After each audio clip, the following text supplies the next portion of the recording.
Oke, selamat datang kembali di konten kita Dunia Dalam Sepekan.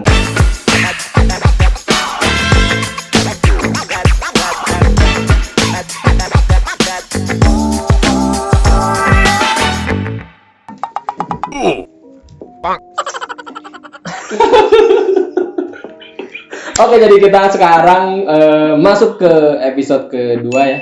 Episode kedua konten Dunia Dalam Sepekan. Sebelumnya kemarin kita belum ngejelasin apa itu konten Dunia Dalam Sepekan.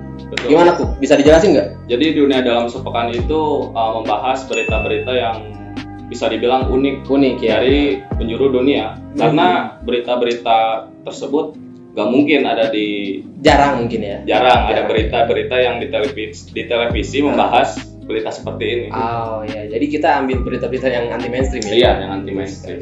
Oke, kemudian nggak usah basa-basi, langsung aja kita ke berita pertama. Apa itu, Be? Oke, ada berita dari Indonesia nih. Saat membeli gorengan di pinggir jalan, biasanya penjual akan membungkus gorengan dengan kertas bekas. Namun warganet itu terkejut karena mendapat bungkus gorengan yang ternyata adalah lembar tugasnya sendiri. Dalam unggahannya tersebut, jadi ini si netizennya mengunggah nih di sosmed kayaknya. Mengunggah foto kertas yang sudah terkena minyak. Nah, isinya itu ada struktur teks cerita inspiratif beserta jawabannya. Ada pula tulisan-tulisan lain pada kertas tersebut. Nah, dia bercerita bahwa dirinya membeli gorengan dan dibungkusnya ada hasil tugasnya. Dia juga baru menyadari bahwa kertasnya tersebut adalah miliknya. Begitu ya. Ini emang sering terjadi sih kayaknya di di tukang gorengan di Indonesia gitu ya. Iya. Kadang emang di Indonesia tuh ciri khas gorengannya tuh ya itu pakai kertas dari buku, Kertas bekas ya. Ujian, bekas tugas. Gimana tuh kata kamu? Iya, nggak kebayang aja gitu kalau misalnya yang beli orang tuanya gitu. Orang tua yang ininya. Orang tua yang ya anaknya Yang punya nilai itu. yang punya nilai itu gitu. Ketahuan? Pulang-pulang terus misalnya bawa gorengan. Nah, ini gorengan. Si anaknya ngeliat tuh udah panas dingin. udah kelihatan dari jauh ada namanya gitu. Iya, setelah dipindahin ke piring, pasti itu gorengannya masukin lagi. Nggak jadi disimpan di piring. Ternyata pengen dihidangkan, tapi karena ngelihat ternyata nilai anaknya jelek ya. Nggak jadi gitu. Dibalikin lagi gorengannya. Kelihatan kali ya nilainya jelek gitu. Iya. Itu masih untung ya kalau misalnya cuma nilai gitu ya. Ini nggak kebayang kalau misalnya yang kertas itu adalah ijazah. Pas Imang yang mau ngebungkusin, perasaan saya nggak buka lowongan kerja.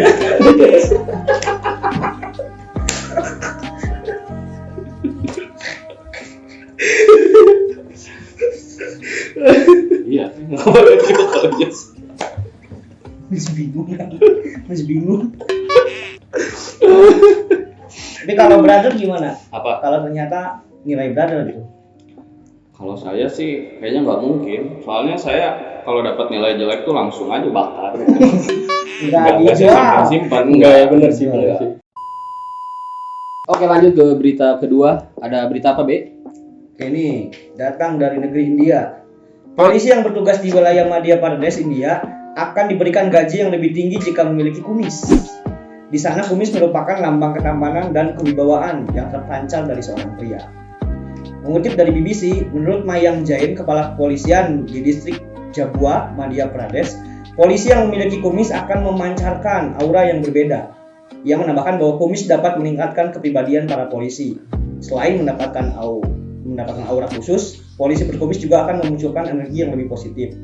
Nah, dia juga meyakinkan bahwa benar, polisi yang memiliki kumis juga akan mendapatkan uang ekstra atau mungkin ya tunjangan ekstra. Tunjangan polisi berkumis. Gitu.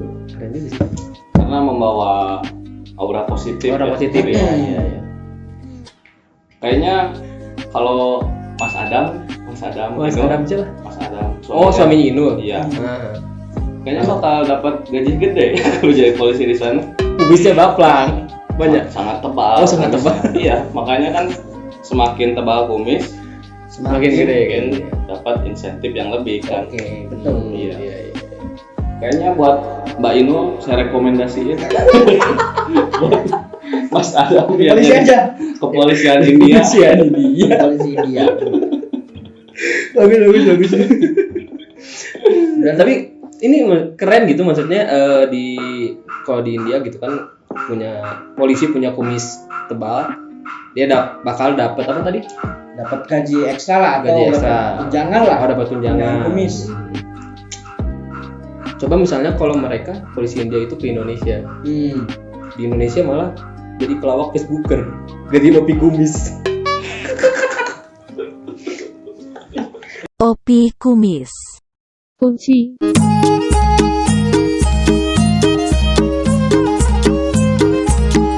Aku juga bingung menghadapi jokes Andri. Nah ini Tapi biasanya kan orang-orang luar itu laku gitu maksudnya di dunia entertainment di Indonesia. Iya. Yang blasteran juga. Iya. Siapa tahu kan karir dia cemerlang. cemerlang kan lebih dari polisi kan. Tapi yang bingung gini, nanti biro SDM-nya ngitung gajinya gimana? Apakah dihitung kumisnya satu persatu? Nah itu Atau gimana nyampe sama jenggot yang tebel? benar juga. Lagian kumis bukannya hari setelah Rabu juga. Itu Kamis. Kamis. Aduh. Kumis. Oke, sekarang lanjut ke berita ketiga. Ada berita apa, Be? Oke. Kejadian unik dialami pria dari Lituania lantaran ia perlu menjalani operasi pembedahan selama 3 jam. Lantaran tak disangka nih, ternyata ada paku hingga skrup dengan bobot totalnya sekitar 1 kg lah menyangkut di perutnya.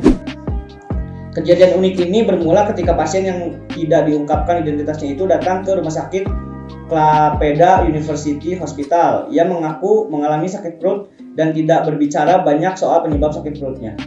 Operasi itu berlangsung selama 3 jam karena mereka perlu memastikan tidak ada lagi logam satupun yang tersisa di perutnya. Kepala LRT Rumah Sakit Klaipeda University Hospital menyediakan foto nampan bedah dengan setumpuk paku dan skrup nih. Meski awalnya tidak mau bercerita, sang pasien akhirnya mengungkapkan penyebab paku dan skrup itu. Nah, dia mengaku sudah 1 bulan terakhir gemar memakan logam itu.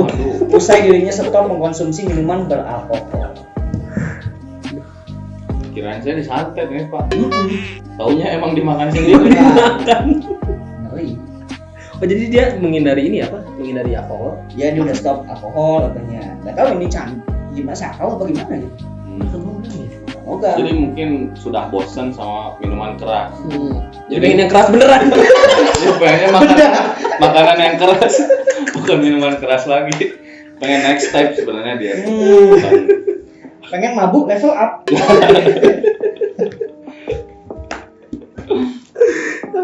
Untung ya gitu. Ya untungnya kejadiannya di luar gitu ya. Ya Iya. coba kalau misalnya di Indonesia kan cina, wah ini mah santet apalah ya kayak gitu. Berbau-bau mistis.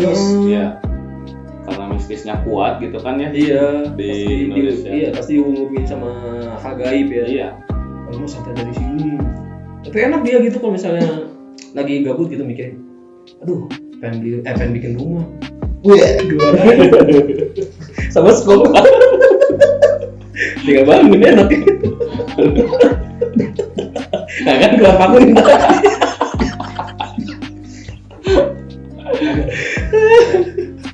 Bisa jadi gitu kan lagi hujan deras nih. Malam-malam terus tiba-tiba plafon ada yang rusak tuh. Ada yang bocor. Aduh, gimana? Material udah tutup nih. Tapi bocor kan. Nah, colok lu. Tapi Ini juga kenapa makannya malah apa ya? Logam. Barang-barang yang murah gitu. Skrup. Padahal dari jenis logam sendiri kan Banyak banyak gitu ya. yang berkualitas. Logam mulia. Iya. Bisa juga tembaga gitu. Hmm. Nah, coba kalau makannya tembaga itu bisa investasi.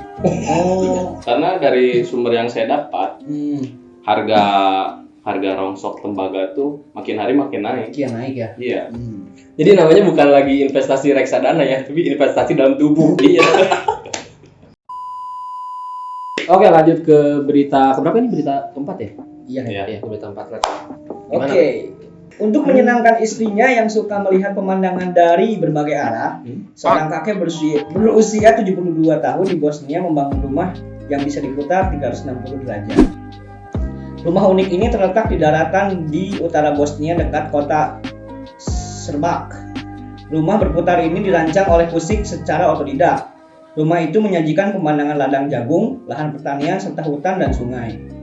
Rumah itu seluruhnya dibangun oleh Pusik sendiri selama 6 tahun, kecuali ketika ia mengambil cuti untuk tinggal di rumah sakit karena penyakit jantung. Rumah tersebut diklaim lebih tahan terhadap gempa dibandingkan dengan rumah yang tidak bergerak. Nah, dia ngomong gini nih. Sekarang pintu depan kita juga berputar. Jadi jika dia melihat tamu yang tidak diinginkan menuju ke arah rumahnya, dia bisa memutar rumah dan membuat mereka berpaling. Manipulasi ini ya, pencuri biar enggak. Ya jadi kalau misalnya ada pencuri langsung diputar aja rumahnya gitu. Keren sih tadi bagus ide. Iya. Terus juga ini sebenarnya yang asumsi saya nih ya, kayaknya selain masalah pengen ngelihat pemandangan dengan sudut yang berbeda, tapi kayaknya buat ngehindarin debt collector juga. Jadi misalnya debt collector nih lagi nanya-nanya. Misalnya, Bu, kenal sama bapak ini nggak? Yang di mana Pak alamatnya? Itu yang di RT 3. Oh iya, di situ tuh. Terus dia pindah ke RT 4. Bacaan itunya ya, tulisannya. Diputar. Tapi kan di luar negeri pakai RT ya? Ada kayaknya sih. Tapi ini mereka nggak punya anak ya? Apa? Nggak punya anak untungnya? Atau gimana? Nggak tahu juga sih berikutnya. Kayaknya sih. Mereka tinggal berdua ya? Itu, kemungkinan sih gitu. Makanya kan ya suaminya punya enggak udah tua, kayaknya anak-anaknya udah nggak di situ. Oh, udah nggak di situ ya? Udah 72 tahun ceritanya. Ya untung ya. Coba kalau misalnya anaknya masih kecil gitu. Ya biasanya anak kecil kan pengen minta apa aja gitu kan. Kayak minta apa? Ya siapa tahu gitu tiba-tiba ke bapaknya atau ke ibunya. Mah aku pengen rekreasi. Tenang dulu, nggak usah rekreasi. Cuma kita berputar. Jadi naik komedi putar gitu.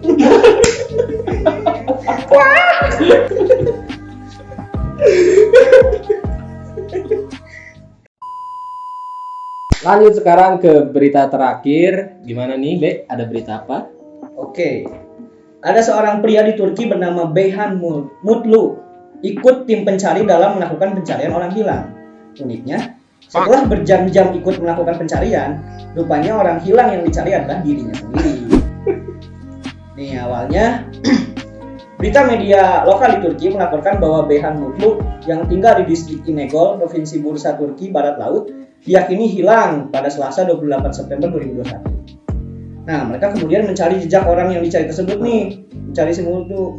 Nah, termasuk di titik terakhir ia dilaporkan hilang. Ketika anggota tim pencari mulai memanggilnya, Mutlu, katanya. Nah, dia padahal udah ikut tuh si Mutlu, udah ikut nyari sama tim pencari. Lah, saya di sini katanya.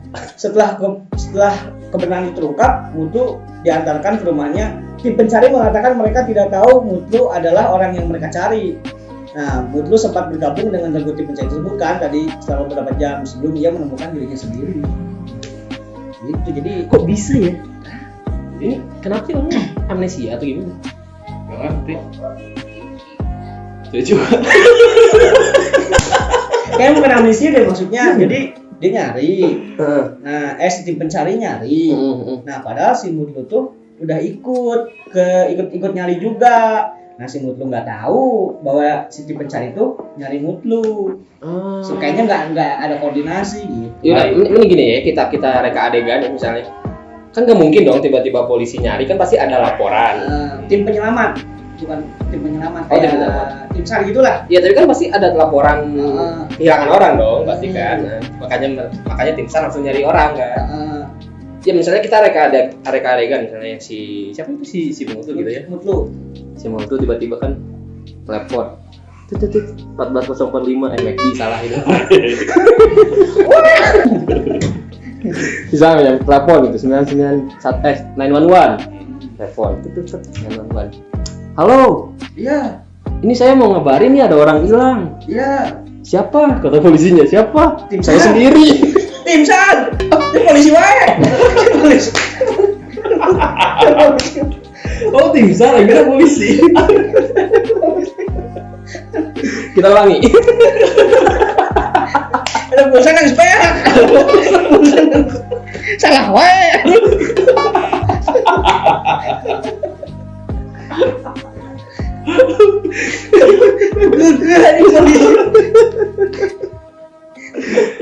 Bisa kita reka adegan gitu ya sih. Oke, reka adegan nih. Telepon 911. Tit. Halo. Ya, Ini nih saya mau ngelaporin ada kasus orang hilang. siapa? Saya sendiri. Terus sama tim sana dialihin ke 14045 di telepon lagi. Balik lagi. Itu jawab.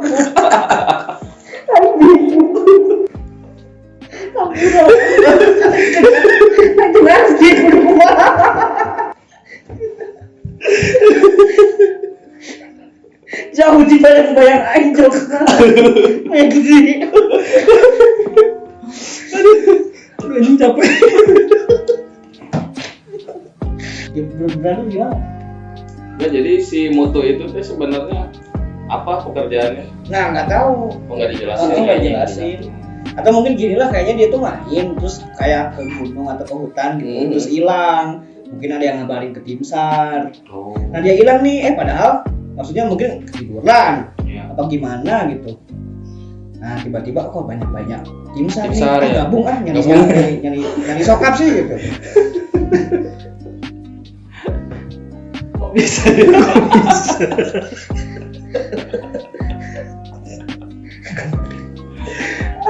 Nah, itu kemungkinannya tuh pasti ada beberapa kemungkinan dong. Iya. Bisa terjadi seperti itu. Hmm. Nah itu kemungkinannya apa aja sih sebenarnya?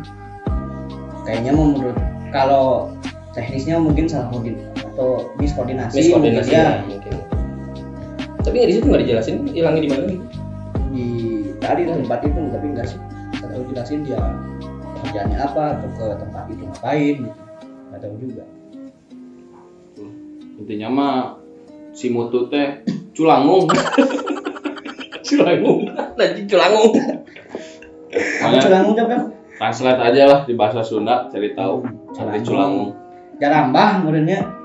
Bisa aja rambah juga. Jarambah tapi tapi beja gitu ya. Kayak mau nonton reggae itu. Kalau ngomongnya mau buat rap. Sampai neneknya nyariin ya. Raka kemana Raka? Itu mau belah.